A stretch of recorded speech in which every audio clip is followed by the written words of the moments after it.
Assalamualaikum. Waalaikumsalam. Pak RT. Selamat malam, Mbak Cika. Iya, malam, Pak. Saya kesini mau nagih uang iuran, uang sampah. Monggo masuk dulu, Pak. Oh, saya masuk dulu. Iya, duduk dulu aja, Pak. Oke, punten, matur Iya, nuhun. Pak.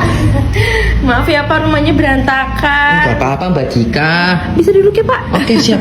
Jadi uang iurannya udah tahu belum, Mbak Cika? Berapa ya, Pak? Uang iurannya biasa, per bulannya iki 25, Mbak Cika. Oh, 25 ya, Pak. Oke. Jadi begini, Pak. Kenapa tuh? Dikit banget ini, Mbak Cika. Saya nggak enak sama Bapak loh. Kenapa? Uang saya kurang. Kurang piye toh? Mbak Cikanya nggak kerja. Oh my god. Uang saya Kok cuma ditaruh situ? 5.000. Iki Cium sih kok Bapak. ditaruh situ, Mbak Cika? Iya. Toh, Mbak, ini iki kurang, Mbak. Kurang 20, Mbak. Saya cuma punya 5.000, gimana ya, Pak? Aduh, saya juga bingung kalau gitu Ya, gimana. saya harus gimana, Pak? Ya, ini Mbak Cika sendiri di rumah toh? Sendiri loh, Pak. Saya kan janda.